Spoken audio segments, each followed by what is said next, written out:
Hello everyone, hope you are doing very well. ये है हमारा पार्ट 3 ऑफ चैप्टर 1, जिसमें हम ऑर्गेनाइजेशनल कॉन्टेक्स्ट समझने वाले हैं, जिसके अंदर कॉम्पिटिटिव एडवांटेजेस जो है cost leadership and product differentiation वो हम समझेंगे, और किस तरह से value chain analysis, value chain समझेंगे वो सब कुछ यहाँ पर दिया है। और बिजनेस मॉडल को समझने के लिए अलग अलग मॉडल्स के बारे में हमें यहाँ पर दिया गया है। ये इंपॉर्टेंट पार्ट है।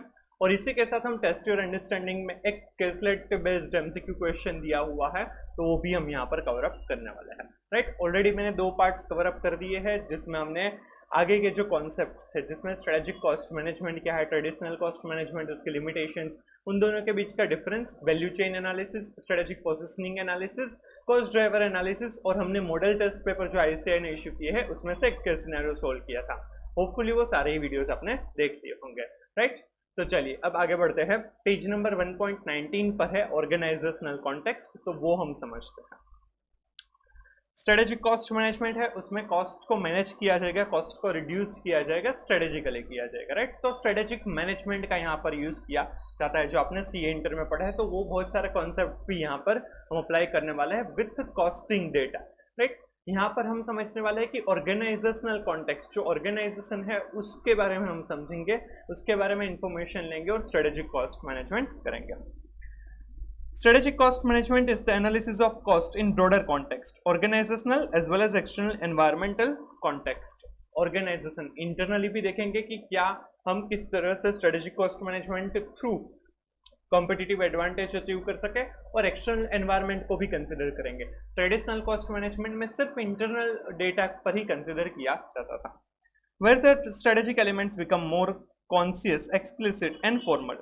The cost data is used to develop superior strategies in route gaining a sustainable competitive advantage. Competitive advantage दो तरीके से हो सकता है, कॉस्ट लीडरशिप और प्रोडक्ट डिफरेंशिएशन। ये दोनों हमने थोड़ा सा आगे भी समझा है। कॉस्ट लीडरशिप मतलब कि कॉस्ट है वो सबसे कम होनी चाहिए, ताकि आप काफ़ी कम प्राइस पर भी आप अगर सेल करेंगे मार्केट में तो भी आपको प्रॉफिट मिलेगा, और कम प्राइस में अगर मार्केट में सेल करेंगे तो आपको मार्केट शेयर ज़्यादा मिल सकता है, ज़्यादा कस्टमर्स मिल सकता है, या फिर आप मार्केट प्राइसेस पर ही सेल करें तो आपको ज़्यादा प्रॉफिट मिल सकता है। That is cost leadership. Second is product differentiation, जहाँ पर आप डिफरेंशिएशन, कुछ अच्छे वैल्यू क्रिएटेड, ज़्यादा अच्छे फीचर्स वाले प्रोडक्ट्स बेचते हैं जो मार्केट में और कोई नहीं बेचता है, कॉम्पिटिटर से अच्छे फीचर वाले प्रोडक्ट बेचते हैं, तो आप उसमें प्रीमियम प्राइसेस भी चार्ज कर पाएंगे। राइट, तो ये 2 कॉम्पिटिटिव एडवांटेज हो सकते हैं। उसमें आपको सस्टेनेबल कॉम्पिटिटिव एडवांटेज अचीव करना है कि जो लंबे टाइम तक आपको वो ग्रोथ दिला सके, सेल्स प्रॉफिट अच्छा सा दे सके, इस तरह का कॉम्पिटिटिव एडवांटेज आपके अचीव करना चाहिए, तो वो स्ट्रेटेजिकली सुपीरियर स्ट्रेटेजीज थ्रू कर सकते हैं। Strategic cost management gives a clear understanding of the firm's cost structure in search of sustainable competitive advantage through cost reduction और differentiation. अब ये competitive advantages जो है कैसे gain करेंगे, क्या हो सकते हैं वो समझते हैं।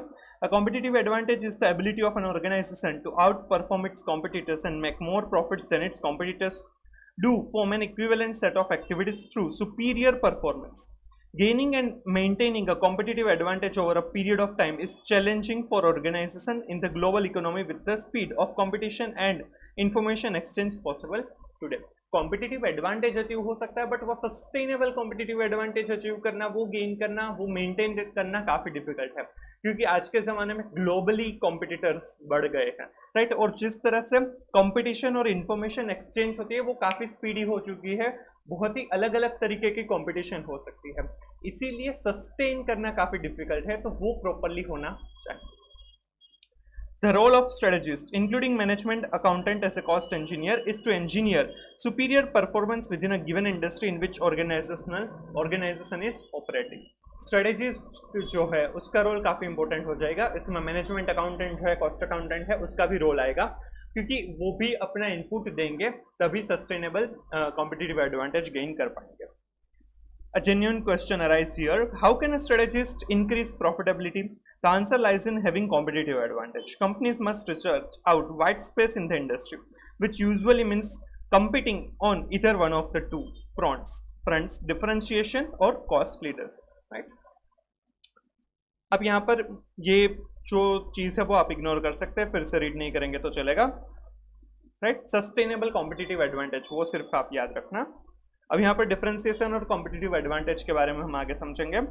Do you know it is possible to compete at a low cost and be differentiated at the same time. But companies that try to be all things to all customers can wind up getting stuck in the middle, a strategic mistake that Michael Porter calls the kiss of death. दो तरीके की competitive advantage है, product differentiation और cost leadership. आप अगर दोनों ही एक साथ करने के ट्राई करेंगे तो ऐसा हो सकता है कि आप मिडिल में स्टक हो जाएंगे। सेम कस्टमर को प्रोडक्ट डिफरेंशिएशन भी दे रहे एट द लोएस्ट कॉस्ट, तो हो सकता है कि आप दो में से कोई भी एक अच्छी तरीके से ना सर्व कर पाए और दोनों में से ही चले जाएंगे और कॉम्पिटिटिव एडवांटेज वो नहीं बनेगा। तो उसे माइकल पोर्टर ने द किस ऑफ डेथ कहा है, जो नुकसान हो सकता है ऑर्गेनाइजेशन के लिए, right. So it is not advisable कि सेम कस्टमर को या सेम प्रोडक्ट के ऊपर आप दोनों ही एडवांटेज का यूज करें, cost leadership as well as product differentiation. ऐसा कर सकते हैं कि आप कुछ कस्टमर्स या कुछ प्रोडक्ट्स के लिए प्रोडक्ट डिफरेंशिएशन ट्राई करें, कुछ प्रोडक्ट्स के लिए, कुछ कस्टमर्स के लिए आप कॉस्ट लीडरशिप अपने लिए एडवांटेज बनाए, राइट। रिक्वायरमेंट और जो मार्केट या कस्टमर्स जिस तरीके के हैं उस हिसाब से आप कॉम्पिटिटिव एडवांटेज कर सकते हैं, right. Differentiation, driving up prices is on the way to increase profitability. To command a premium price, a company must deliver distinctive value to our customers. ज़्यादा प्राइसेस होगी तो ऑब्वियसली ज़्यादा प्रॉफिटेबिलिटी होगी, पर वो ज़्यादा प्रीमियम प्राइसेस चार्ज करने के लिए आपको सर्विसेज या उसकी वैल्यू भी होनी चाहिए, वो प्रोडक्ट इतनी इफेक्टिव होनी चाहिए, उसके फीचर्स ज़्यादा अच्छे होने चाहिए। A customer may perceive the high value of any product and be ready to pay premium due to differentiation it offers. For example Apple के प्रोडक्ट्स है वो प्रीमियम प्राइसेस पर ही फोन अवेलेबल है, बट उनके फीचर्स, उसमें जो security है, right, और स्टेटस सिंबल जो है उस हिसाब से कस्टमर्स उसके लिए प्रीमियम प्राइसेस पे करते हैं। Product differentiation is achieved by investing more time and resources into activities like research and development, design or marketing that can help the organization product to stand out. कोई भी reason से कोई भी feature ऐसा हो सकता है, R&D अच्छा है, डिजाइन अच्छी है, मार्केटिंग इस तरह से की है, उस वजह से प्रोडक्ट डिफरेंशिएशन अचीव किया जा सकता है। Source differentiation can be sourced from quality, design, know how और performance, innovation, customer relations, response including after sale services, wide product range etcetera. Product differentiation का सोर्स क्या हो सकता है कि क्वालिटी काफ़ी अच्छी है, क्वालिटी, नो हाउ, उसका परफॉर्मेंस इस तरह से, डिज़ाइन ऐसी है कि जो काफ़ी हेल्पफुल हो सकती है अगर कस्टमर्स को, तो उसके लिए प्रीमियम प्राइस पे करेंगे। इनोवेटिव है, कुछ नई चीज़ है, जो प्रॉब्लम पहले सॉल्व नहीं कर पाते थे कोई प्रोडक्ट या सर्विस, वो अब कर पाते हैं, दैट इज इनोवेटिव प्रोडक्ट, तो उसके लिए प्रीमियम प्राइसेस पे करेंगे। कस्टमर के साथ कैसा रिलेशन है या फिर आफ्टर सेल सर्विसेज सेटिस्फैक्ट्री है, वो भी प्रोडक्ट डिफरेंशिएशन हो सकता है, राइट। जो हमने आगे भी समझा था कि आफ्टर सेल सर्विसेज भी काफ़ी इंपॉर्टेंट डिसिसिव फैक्टर हो सकता है कस्टमर्स के लिए to whether the buy any automobile or not, कि उनके सिटी में आफ्टर सेल सर्विसेज है या नहीं, तो वो भी प्रोडक्ट डिफरेंशिएशन हो सकता है। या फिर वेरियस वाइड प्रोडक्ट रेंज, आपके पास ऑप्शन ज़्यादा है, उस वजह से भी प्रोडक्ट डिफरेंशिएशन बन सकता है। Benefits. Differentiation helps either earn a huge margin by charging the top price or build market share by charging lesser than premium price. Generally premium prices charge की जाती है, प्रीमियम प्राइसेस चार्ज करेंगे तो profitability obviously ज़्यादा होगी, या फिर ऐसा कर सकते हैं कि मार्केट शेयर ज़्यादा अगर गेन करना है तो उसको कम प्राइसेस पर भी सेल कर सकते हैं, right. This is product differentiation. Second is cost leadership. Driving down cost is another way to increase profitability. To compete on cost, firm must balance price with acceptable quality and become the lowest cost producer in an industry. Firm को cost सबसे कम करनी है in the industry, right, पर उसके साथ acceptable quality होनी चाहिए। Quality भी डाउन हो जाए, कॉस्ट भी डाउन हो जाए, तो वो कॉम्पिटिटिव एडवांटेज नहीं है। वैसे तो बहुत सारे है ही ऐसे प्लेयर्स कि जिसको बहुत ही कम प्राइस में वो प्रोडक्ट या सर्विसेज मिलती है, बट वहाँ पर क्वालिटी नहीं मिलती है, तो क्वालिटी भी एक्सेप्टेबल क्वालिटी भी होनी चाहिए और कॉस्ट है वो कम होनी चाहिए, तो वो कॉम्पिटिटिव एडवांटेज बन सकता है। Otherwise you are not in competition at all, right. A firm can create a cost advantage in two different ways: by reducing the cost of individual value chain activities and by reconfiguring the value chain as shown below. Cost leadership या cost advantage achieve करने के लिए value chain की activities, जितनी भी activities है उसमें सभी में कॉस्ट रिड्यूस करके हम ये एडवांटेज ले सकते हैं, या फिर जो एक्टिविटीज है उनको रिकॉन्फ़िगर करके, वैल्यू चेन को रिकॉन्फ़िगर करके फिर से बनाकर नई तरीके से, अलग तरीके से एक्टिविटीज प्रोसेसेस को करके कॉस्ट को रिड्यूस किया जा सकता है। नीचे ये सिर्फ फिगर दिया है कि रिकॉन्फिगरेशन ऑफ द वैल्यू चेन या फिर reducing the cost of individual value chain, so cost leadership achieve हो सकता है.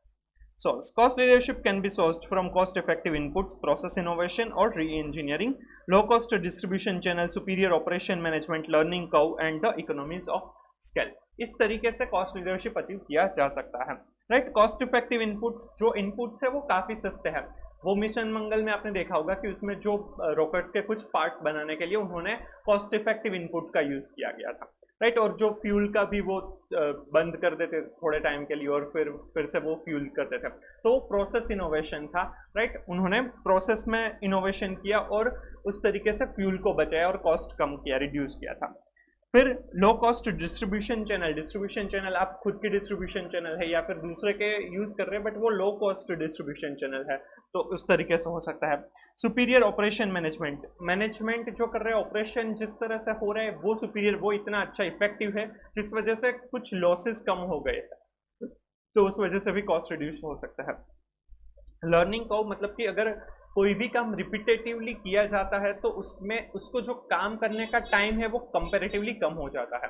फॉर एग्जांपल, अगर आप कोई एक टाइप का क्वेश्चन पहली बार सोल्व करेंगे तो हो सकता है कि 30 मिनट्स लगे, सेकंड टाइम करेंगे तो शायद 27 मिनट्स लगे, तीसरी टाइम करेंगे तो शायद 25 मिनट्स लगे, चौथी टाइम 20 मिनट्स लगे. तो that is a learning curve, क्योंकि आपने वो रिपीटेटिवली वो काम करेंगे तो आपका जो लर्निंग कर्व है वो अच्छा होता जाएगा, मतलब कि उसमें जो टाइम जाएगा वो कंपैरेटिवली कम जाता जाएगा. आप कम टाइम में सेम काम अच्छे से कर पाएंगे. तो वो लेबर्स में हो सकता है कि जो लेबर्स है वो रिपीटेटिवली सेम काम करते हैं तो उसको पहले जो एक प्रोडक्ट बनाने में जितना टाइम लगता था उससे कम होने लगेगा. उस वजह से वो उतने ही टाइम में ज्यादा प्रोडक्ट्स बना पाएंगे और वो जो कॉस्ट है वो कम हो जाएगा.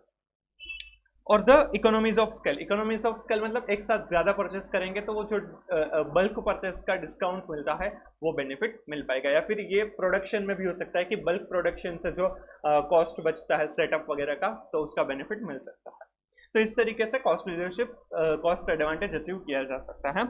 Benefits: by producing at the lowest possible cost, the manufacturer can compete on a price with every other producer in the industry and earn the highest units profit, or by charging a lower price than others, it can capture market share. जो market में जो industry में जो prices है उसी price पर बेचेंगे तो उनको प्रॉफिट ज़्यादा मिलेगा, या फिर वो कम प्राइस पर बेचेंगे तो मार्केट शेयर ज़्यादा मिलेगा, तो उस तरीके से उनको बेनिफिट मिल सकता है. राइट, ये इंपॉर्टेंट है, ये दोनों आपको अच्छे से याद करके ही जाना है, समझ कर ही जाना है, पढ़ कर ही जाना चाहिए. इसमें से क्वेश्चन बन सकता है. Relation between strategies and cost management emphasis. Strategic emphasis on different aspects under product differentiation and cost leadership is enumerated below. Strategic emphasis, product differentiation और cost leadership और aspect क्या क्या है. Role of standard cost in assessing performance. Standard cost का use किया जाएगा या नहीं, किस में किया जाएगा, कितना किया जाएगा. प्रोडक्ट डिफरेंशिएशन में नॉट वेरी इंपॉर्टेंट, क्योंकि वहां पर कॉस्ट लीडरशिप हमें अचीव नहीं करनी, कॉस्ट हमारे लिए इंपॉर्टेंट फैक्टर नहीं है, वहां पर डिफरेंशिएशन, कुछ वैल्यू ऐड करना ज्यादा इंपॉर्टेंट है. दैट्स वाई स्टैंडर्ड कॉस्ट है वो कॉस्ट लीडरशिप में very important. Right, standard cost in assessing performance is very important in case of a cost leadership and not very important in case of a product differentiation. Importance of a concept such as flexible budgeting or manufacturing cost control.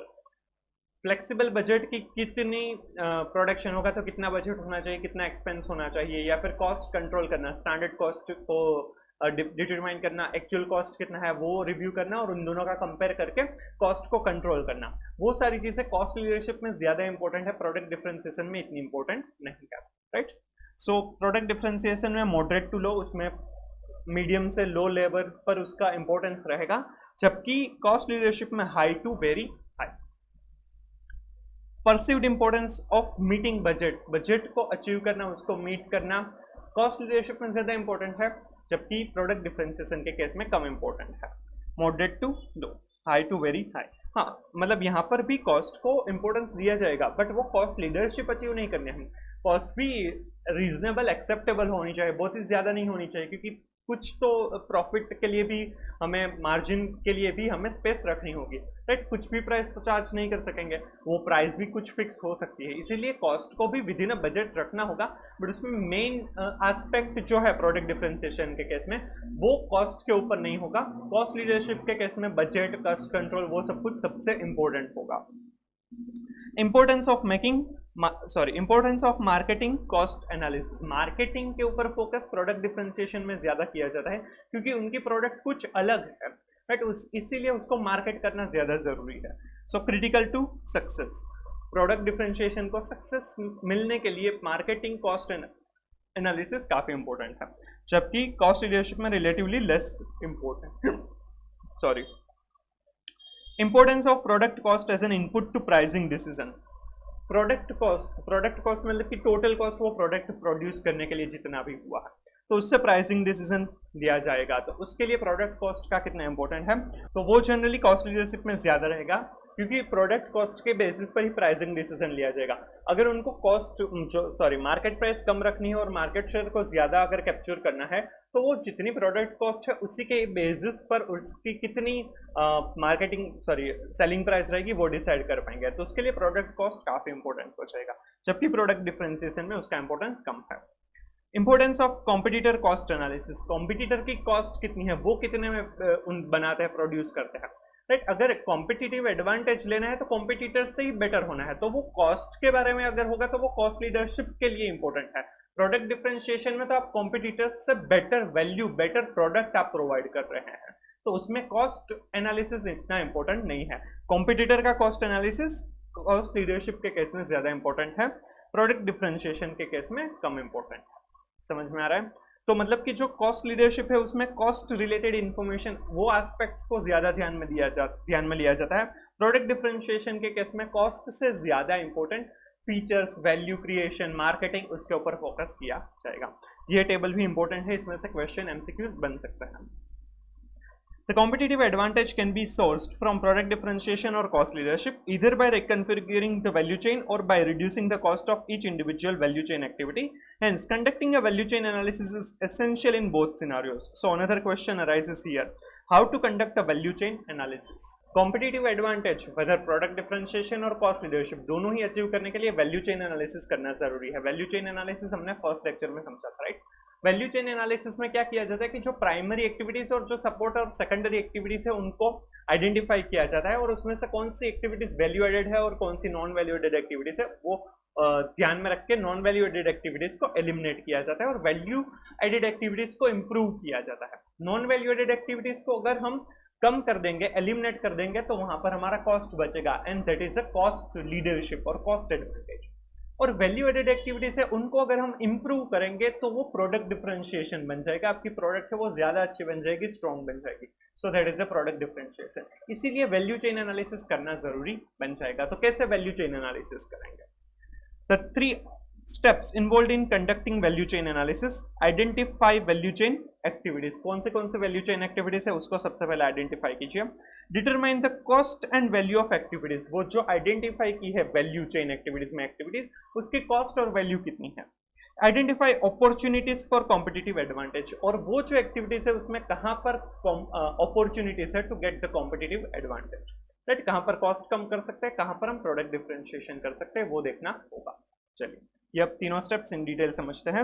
सबसे पहले identify value chain activities. The first step in conducting a value chain analysis is to understand all of the primary and secondary activities that go into your product और service creation. If your company sells multiple products or services, it is important to perform this process for each one. सबसे पहले क्या करना है कि value chain activities primary और secondary कौन सी activities है वो आप आइडेंटिफाई कीजिए। मोर देन वन प्रोडक्ट अगर आप बेचते हैं या सर्विसेज प्रोवाइड करते हैं तो सभी के लिए आपको वैल्यू चेन एक्टिविटीज को आइडेंटिफाई करना होगा। Determine the cost and value of activities. Once the primary and secondary activities have been identified, the next step is to determine the value that each activity adds to the process, along with the cost involved. When thinking about the value created by activities, an organization needs to ask itself following question. जब भी value किस तरह से create होती है, क्या ये activity value create करती है या नहीं, तो ये 2 क्वेश्चन ऑर्गेनाइजेशन को पूछने रहेंगे। How does each activity increase the end users satisfaction. किस तरह से ये एक्टिविटी है increase the end users satisfaction, जो कंज्यूमर है उसका सेटिस्फेक्शन वो किस तरह से बढ़ाते हैं। अगर वो बढ़ाते हैं, किस तरह से बढ़ाते हैं, तो वो कह सकता है कि ये वैल्यू क्रिएट करता है। How does it create value for the firm. ये किस तरह से वैल्यू क्रिएट करते हैं फॉर द फॉर्म के लिए वो किस तरह से वैल्यू क्रिएट करता है, राइट। वो जानना जरूरी हो जाएगा।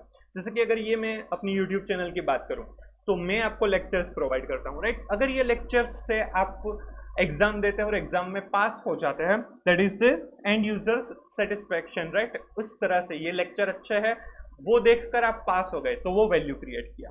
How it create a value for the form, ये फॉर्म या मेरे लिए किस तरह से वैल्यू क्रिएट करता है, तो मुझे फेम मिलती है, मुझे पैसे मिलते हैं, तो उस तरह से मुझे वैल्यू क्रिएट करता है। तो दोनों के लिए अगर वैल्यू क्रिएट करता है किस तरह से करता है, तो पता चल पाएगा कि ये वैल्यू क्रिएट करता है और ये एक्टिविटीज इंपॉर्टेंट है। To be more specific, the organization need to answer, does constructing the product out of certain materials make it more durable or luxurious for the user? Further जानने के लिए कि क्या वैल्यू एड करते हैं या नहीं, उसके लिए और क्वेश्चन पूछने होंगे कि या इस प्रोडक्ट को अगर सर्टेन मटेरियल्स से बनाएंगे तो क्या वो ज्यादा ड्यूरेबल मतलब कि वो लॉन्ग लास्टिंग होगा, कि ज्यादा टाइम तक चलेगा, उसकी लाइफ है वो बढ़ जाएगी, या फिर वो लग्जरियस बन सकते हैं। अगर हाँ तो वैल्यू एड कीजिए तो ज्यादा अच्छा प्रोडक्ट बनेगा आपका। Does including a certain feature make it more likely your firm will benefit from network effects and increased business? क्या ज्यादा फीचर्स ऐड करने से फर्म को ज्यादा बेनिफिट होगा, नेटवर्क इफेक्ट्स ज्यादा मिलेगी, ज्यादा बिजनेस बढ़ेगा। तो क्या ऐसा फीचर्स है कोई जो ऐड करने चाहिए? अगर हाँ तो उसको ऐड कीजिए, वैल्यू क्रिएट होगा। समझ में आ रहा है? तो वैल्यू क्रिएट करने के लिए और दो क्वेश्चन पूछे जाएंगे कि क्या इस प्रोडक्ट में कोई स्पेसिफिक मटेरियल ऐड करेंगे तो ड्यूरेबिलिटी एंड लग्जरियसनेस बढ़ जाएगी, अगर हाँ तो ऐड कीजिए। सेकंड क्वेश्चन पूछना है कि क्या ये फीचर्स ऐड करेंगे तो फर्म की वैल्यू, बिजनेस की इमेज, बिजनेस है वो बढ़ जाएगा, अगर हाँ तो वो ऐड कीजिए। Similarly, it's important to understand the cost associated with each step in the process. Depending on the situation, lowering expenses may be an easy way to improve the value each transaction provides. और cost को भी हमें analyse करना है कि कितना cost हुआ है। कॉस्ट पता करेंगे तो पता चल पाएगा कि किस तरह से कम कर सकते हैं और वो भी वैल्यू ऐड करेगा। And third, assessing and identifying opportunities for competitive advantage. जो थर्ड पार्ट है वैल्यू चेन एनालिसिस का, उसमें अपॉर्चुनिटीज आइडेंटिफाई करनी है कि किस तरह से कॉम्पिटिटिव एडवांटेज अचीव गेन कर सकते हैं। Value chain analysis can help in identifying points where differentiation can be created और cost leadership can be gained, meaning thereby value chain approach can be used to assess the competitive advantage because it is better to focus on the process and activities involved in the creation of the product rather than the products alone. यहाँ पर क्या बताया है कि आपको processes and activities के ऊपर focus करना है, उसको भी अच्छे से ध्यान में रखना है, जिस वजह से प्रोडक्ट्स बनते हैं, rather than focusing on product alone. सिर्फ प्रोडक्ट पर नहीं बट उसकी जो प्रोसेसेस, जो एक्टिविटीज वो प्रोडक्ट बनाने में यूज की गई है उसके ऊपर भी ध्यान दीजिए, क्योंकि वहां पर आप कॉस्ट बचा सकते हैं या फिर फीचर्स ऐड करके प्रोडक्ट डिफरेंशिएशन अचीव कर सकते हैं, right. Hence, once you have compiled your value chain and understood the cost and value associated with each step, you can analyze it through the lens of whatever competitive advantage you are trying to achieve. Assessing competitive advantage, competitive advantage को किस तरह से assess करेंगे, उसके लिए तीन activities या methods हम बताए हैं। Internal cost analysis, internal differentiation analysis, vertical linkage analysis. Internal cost analysis, internally cost क्या है, उसका स्ट्रक्चर वगैरह क्या है वो पता करेंगे तो कॉस्ट रिड्यूस कहाँ कर सकते हैं वो पता कर पाएंगे, और competitive advantage through cost leadership achieve कर पाएंगे या नहीं वो हम डिसाइड कर पाएंगे। इंटरनल डिफरेंशिएशन एनालिसिस, जो इंटरनल जो प्रोडक्ट्स है उसमें डिफरेंशिएशन, उसमें ऐसे कौन सा फीचर्स है वो एनालाइज करेंगे तो ऐसा पता चलेगा कि कौन सा ऐसा फीचर्स है या किस तरह से वैल्यू ज्यादा ऐड कर सकता है, राइट। तो प्रोडक्ट डिफरेंशिएशन अचीव हो सकता है। और vertical linkage analysis, vertical linkage analysis मतलब सप्लायर से लेकर जो कस्टमर के पूरा लिंकेज है, राइट, मतलब हमारे सप्लायर्स ऑर्गेनाइजेशन के और उनके कस्टमर्स, उनका लिंकेज जो है उसका भी पूरा एनालिसिस करना जरूरी है। वहां पर भी कौन सी ऐसी एक्टिविटीज है जहां पर कॉम्पिटिटिव एडवांटेज मिल सकता है वो भी देखना होगा। चलिए ये तीनों इन डिटेल देखते हैं। Internal cost analysis helps in understanding the cost of process or activities and identifying the source of profitability. The steps are as follows. Internal cost analysis करने के लिए कुछ steps बताए गए हैं। Identify the firm's value creating process. Identify करनी है कि कौन से value creating processes है। Determine the portion of the total cost of the product attributed to each value creating process. वो जो प्रोसेसेस का जो टोटल कॉस्ट है, जो प्रोडक्ट को एट्रीब्यूट किया जाता है वो कॉस्ट कितना है वो डिटरमाइन कीजिए।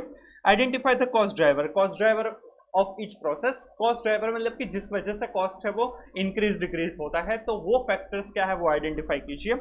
Identify the link between processes, दो प्रोसेसेस या उनसे ज्यादा प्रोसेसेस है उनके बीच की लिंक क्या है। Evaluate the opportunities for achieving relative cost advantage, और कहां पर अपॉर्चुनिटीज है, कहां पर कौन सी एक्टिविटीज कौन से प्रोसेसेस में कॉस्ट को रिड्यूस किया जा सकता है, वो अपॉर्चुनिटीज देखिए, राइट। तो 5 प्रोसेसेस के स्टेप्स बताए हैं। Identify the value adding value creating processes. Second, उसका टोटल कॉस्ट प्रोडक्ट को कितना जाता है। थर्ड, कॉस्ट ड्राइवर क्या क्या है। Fourth, linkages between processes and opportunities to get the competitive advantage, cost advantage, right? If your primary goal is to reduce your firm's cost, you should evaluate each piece of your value chain through the lens of reducing expense. अगर आपको cost advantage ही achieve करना है तो जितनी भी process, जितनी भी activities है, उनको किस तरह से, कौन सी नजरों से देखना है कि किस तरह से एक्सपेंस को रिड्यूस किया जा सकता है। Which steps could be more efficient? किस स्टेप्स को ज्यादा एफिशिएंट कर सकते हैं जिससे बेनिफिट ज्यादा मिलेगा, कॉस्ट कम हो जाएगा। Are there any that don't create significant value and could be outsourced or eliminated to substantially reduce cost? क्या इसमें से कोई ऐसी एक्टिविटीज है जो कुछ सिग्निफिकेंट वैल्यू क्रिएट नहीं करती है, तो क्या उसको एलिमिनेट कर सकते हैं? नॉन वैल्यू एडेड एक्टिविटीज है क्या ऐसी कोई कि जिसको एलिमिनेट किया जा सके, या क्या इसको आउटसोर्स किया जा सकता है, क्योंकि आउटसोर्सिंग से भी कई बार कॉस्ट रिड्यूस हो जाता है। तो elimination of non value added activities या फिर आउटसोर्सिंग के बारे में सोच सकते हैं और कॉस्ट को रिड्यूस कर सकते हैं। Then internal differentiation analysis helps in creating and offering superior differentiation to customers. In order to increase the value perceived by customers, the following steps are to be performed. Internal differentiation analysis के लिए क्या क्या steps हैं? Identify the customer's value creating process. यहाँ पर customer को value create किस तरह से होता है, वो processes को identify करना है। Evaluate differentiation strategies for enhancing customer value. Differentiation strategies क्या क्या हो सकती है उसको इवेल्युएट करना है। Determine the best sustainable differentiation strategies, और जो बेस्ट सस्टेनेबल डिफरेंशिएशन स्ट्रेटेजीज है उनको चूज करना है और प्रोडक्ट डिफरेंशिएशन अचीव करना रहेगा, राइट। सिंपल है इंटरनल डिफरेंशिएशन एनालिसिस के लिए कि कस्टमर को वैल्यू क्रिएटिंग प्रोसेसेस क्या है, राइट, उसमें डिफरेंशिएशन स्ट्रेटेजीज क्या हो सकती है और उसमें से बेस्ट सस्टेनेबल डिफरेंशिएशन स्ट्रेटेजी कौन सी है वो आइडेंटिफाई करना है। If primary goal is achieve product differentiation, you should evaluate each piece of your value chain through the lens of which parts of your value chain offer the best opportunity to realize the goal. Value chain में जो भी activities या जो भी process है, कौन से best है कि जिससे गोल जो है वो अचीव होता है, प्रोडक्ट डिफरेंशिएशन अचीव होता है, कस्टमर सेटिस्फेक्शन बढ़ता है। Would the value created justify the investment of additional resources? क्या जो वैल्यू क्रिएट होती है वो एडिशनल इन्वेस्टमेंट करना जस्टिफाई करता है या नहीं, वो देखना होगा। And then vertical linkage analysis, creating an extendable organization by extending the value chain across the firms of suppliers and user. जो सप्लायर है और जो यूजर्स है, सभी की फर्म का पूरा लिंकेज जो है वर्टिकल लिंकेज होगा, तो वो पूरे लिंकेज को एनालाइज करना है, उसमें कहाँ कहाँ पर ऐसी अपॉर्चुनिटीज है कि कॉम्पिटिटिव एडवांटेज अचीव किया जा सके, वो देखना है। Using value chain analysis you can uncover several opportunities for your firm which can prove difficult to prioritize. It's typically best to begin with improvements that take least effort but offer the greatest return on investment. Value chain analysis करना काफी important है, उसमें से several opportunities के बारे में पता चल सकता है, उसमें से किसको prioritize करना वो काफी difficult है, but उसके लिए क्या कहा है कि आपको सबसे पहले किससे start करना होगा, least effort, सबसे कम एफर्ट्स लगे बट सबसे ज्यादा ग्रेटेस्ट रिटर्न ऑन इन्वेस्टमेंट मिले, उसके साथ स्टार्ट करना चाहिए। आप भी जनरली किस चैप्टर्स के साथ पढ़ना चालू करते हैं जिसमें से सबसे ज्यादा वेटेज और सबसे इजी रहता है, right.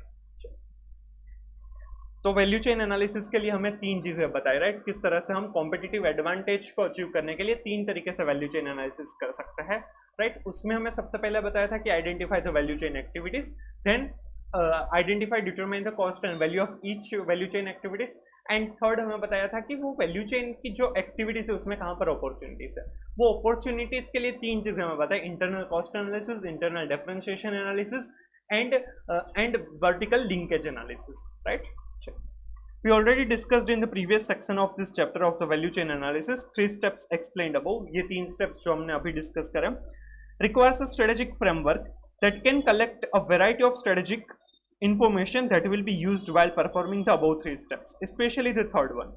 3 essential analyses to collect such strategic information are industry structure analysis, core competencies analysis and segmentation analysis. ये 3 के बारे में हमने वैल्यू चेन एनालिसिस के साथ भी पढ़ा था कि ये जो स्ट्रेटेजिक इन्फॉर्मेशन है उसको आपको इंडस्ट्री का जो स्ट्रक्चर है उसको एनालाइज करके पता चल सकता है।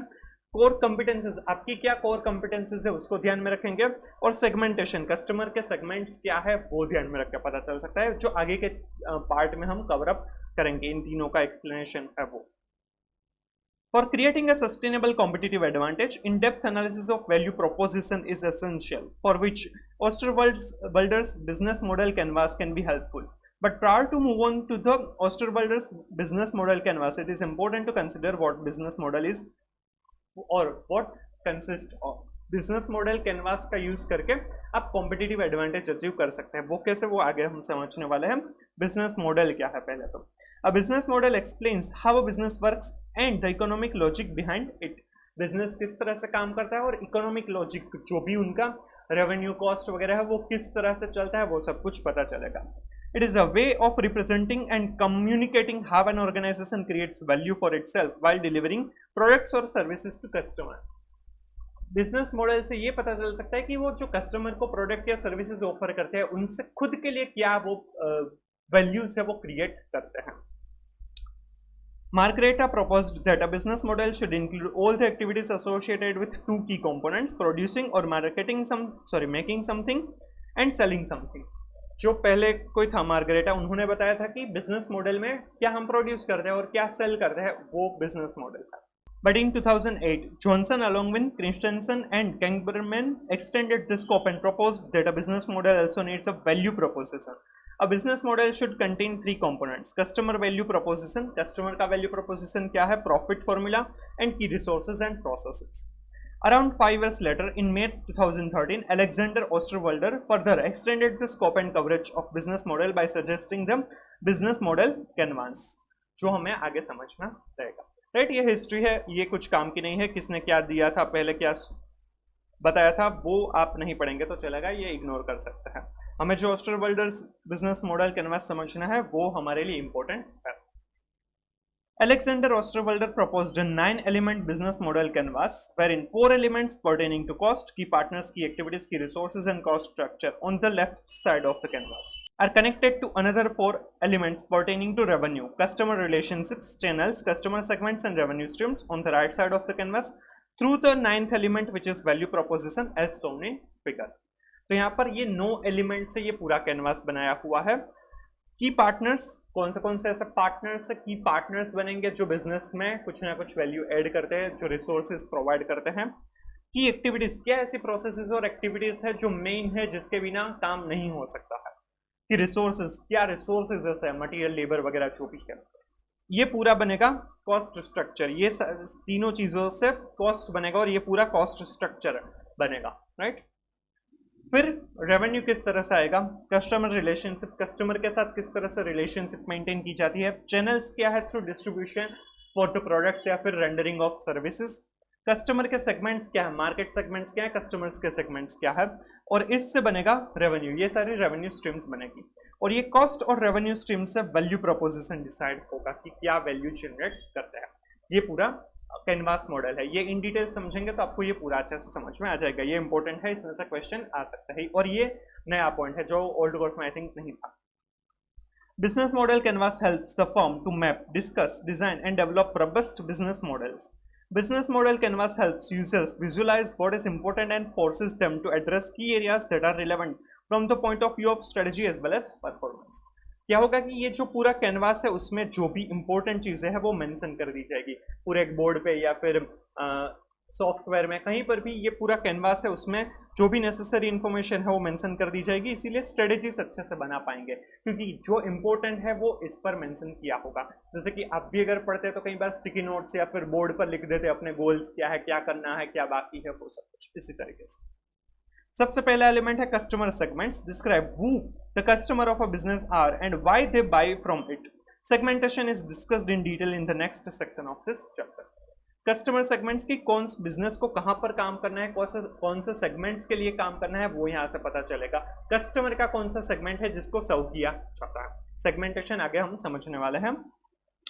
Value proposition deals with products और services that business offers to target customer segments in order to solve their problems और satisfy their needs. Value proposition मतलब कि कस्टमर को जो भी चाहिए, उसकी जो भी नीड्स है, रिक्वायरमेंट है, वो किस तरह से सर्व की जाती है, तो वो वैल्यू प्रोपोजिशन है। कस्टमर्स के लिए वैल्यू कैसे क्रिएट किया जाता है। To illustrate, a camera, a printer, photocopier and scanner manufacturer is selling camera by emphasizing on the point that it helps the users to capture beautiful moments, while the range of printer, scanner and photocopiers that it offers help users experience ease in dematerialization or materialization, conversion of physical content or data into digital forms and reconversion thereof, digitization and duplication, replica।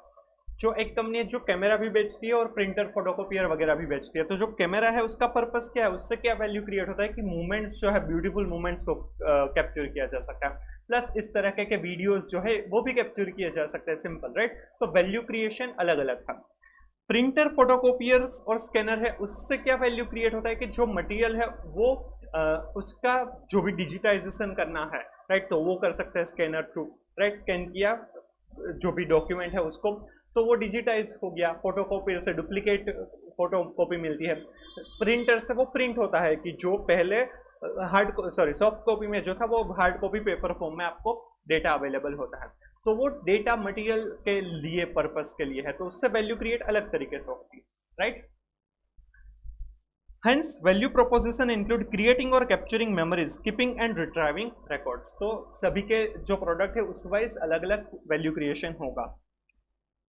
Business's value proposition shall be oriented to customers' needs and problems, not its capabilities। ये sentence अच्छा है कि जो business value proposition है वो customer की needs और problems क्या है उसके बेसिस पर है, ना कि इट्स कैपेबिलिटीज। इट्स कैपेबिलिटीज मतलब कि बिजनेस की कैपेबिलिटी के बेसिस पर वैल्यू प्रोपोजिशन नहीं है, बट कस्टमर की नीड्स या प्रॉब्लम्स क्या है उसके बेसिस पर है। कस्टमर की नीड्स और प्रॉब्लम को सोल्व करना, that is a value proposition, not the business की क्या कैपेबिलिटीज है, वो क्या करने के लिए कैपेबल है, वो वैल्यू प्रोपोजिशन नहीं है। इसका एग्जांपल देखेंगे तो समझ में आ जाएगा।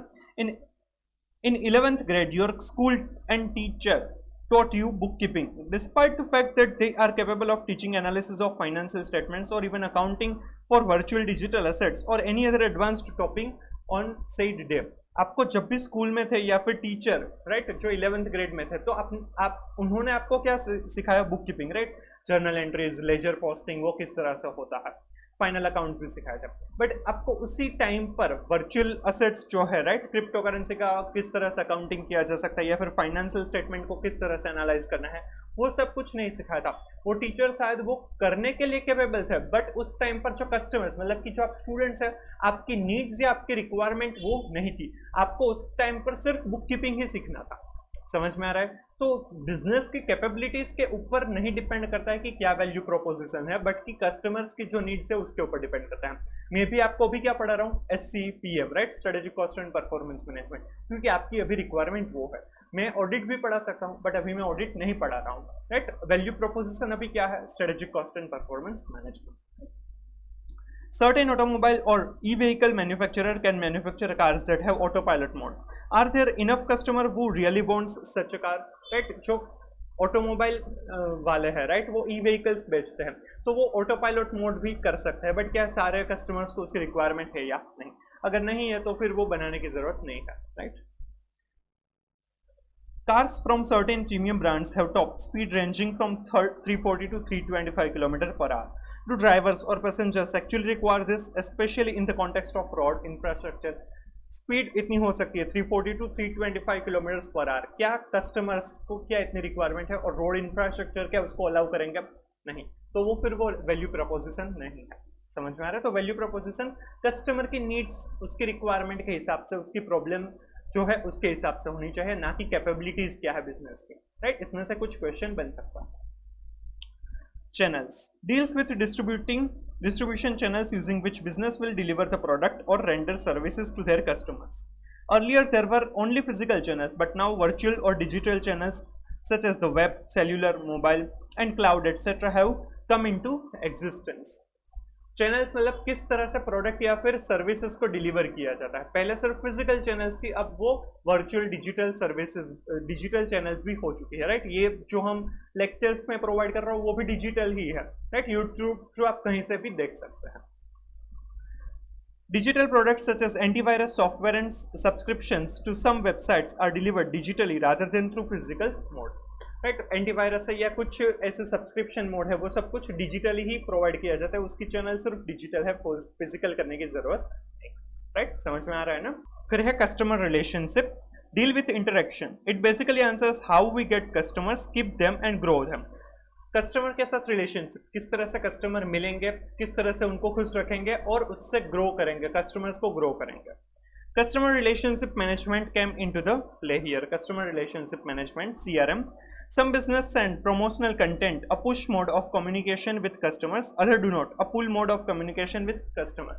Push mode मतलब कि आपको उनके notifications वगैरह आते हैं तो आप वो push करते हैं to go to their websites or their application, right? या फिर pull खुद customers चल कर चाहते हैं. Mobile app based business model using notification as a mean to keep engaging their customer, because engaging customers is important in order to retain them. Notifications applications बेचते हैं, Zomato उसमें सबसे ज़्यादा फेमस है, राइट. Zomato, Swiggy, तो वो आपको याद करवाते रहते कि भाई आप ऑर्डर कीजिए, तो वो ऑर्डर करने के लिए आपको नोटिफिकेशन भेजते हैं, आप जाते हैं ऑर्डर करते हैं, तो वो कस्टमर के साथ रिलेशनशिप मेंटेन किया, ऐसा कह सकते हैं. इवन जो प्रमोशनल एक्टिविटीज करते हैं वो कि पहला ऑर्डर फ्री होगा, या फिर गूगल पे में था कि पहला जो ट्रांजैक्शन करेंगे तो उसमें आपको अच्छे से रिवॉर्ड्स देते थे, तो वो सारी चीजें कस्टमर रिलेशनशिप में कवर अप होती है, right. Revenue streams describes how business actually make money. It depends on what value the customer is paying for. किस तरह से रेवेन्यू उनको अचीव होता है, कस्टमर्स क्या पे करते हैं.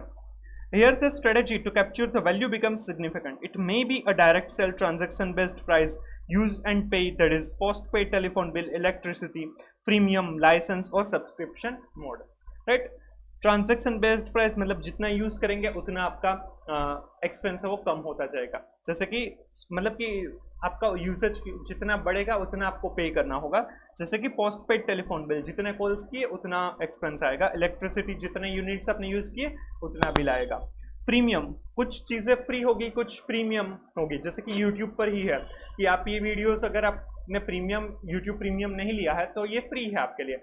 वहाँ पर यूट्यूब को एडवर्टाइजमेंट्स जो चलती है ड्यूरिंग द वीडियो या फिर बिगिनिंग और at the end of the video, तो उसमें से उनको इनकम मिलती है, राइट. और प्रीमियम है तो उसमें तो जो ऑडियंस है वो प्रीमियम प्राइसेस पे करते हैं, उनके जो मंथली सब्सक्रिप्शन है वो पे करते हैं, तो उसमें से इनकम मिलती है, तो ये प्रीमियम हो गया. लाइसेंस कोई है, लाइसेंस के बेसिस पर आप सिनेमा वगैरह, थिएटर है, कुछ होटल्स वगैरह के लिए, तो वो लाइसेंस है, वो लाइसेंस फीस पे करनी पड़ती है, वो लाइसेंस जो बेचते हैं उनके लिए वो इनकम हो जाएगा. या फिर सब्सक्रिप्शन मॉडल, वो तो आपको सबको पता ही है. Online video sharing and social media platform on through advertisement and premium services as they allow premium as a revenue model, right. Revenue model will be discussed in detail, आगे हम समझेंगे. E newspaper user subscription model. Key resources describe the most important assets in the business that are nearly indispensable. They can be man, material, machine, method, money, etc. जो भी resources है जिसमें man, money, material, method कुछ भी हो सकता है, machine वगैरह कुछ भी हो सकता है, तो वो necessary assets है. The need is to dig down and identify what is actually driving the business. इसमें से कौन से asset जरूरी है business को drive करने के लिए. Key resources are critical in planning, budgeting and determining the activity level. In the same case, there may be a key factor or limiting factor. Key factor और limiting factor, क्योंकि जो factors necessary है जिसके बिना business operations नहीं चल सकता है, तो वो important factors है. अगर उसमें limited factors है, वो कम factors है, तो उसमें से choose करना पड़ेगा, priority set करनी पड़ेगी कि सबसे पहले कौन सा production किया जाएगा, कहाँ पर use किया जाएगा, right? Then key partners include suppliers and channel partners who make the business model work. Here it is important to consider what resources we acquire from them. Are those resources key resources, and what activities they are performing for us as business?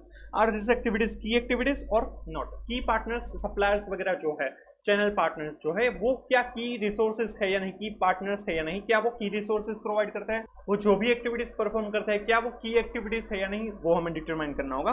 This elements also defines the need for strategic alliances and partnership that a company needs to enter. Key activities describes the most important things to do in a business or to keep it running or working.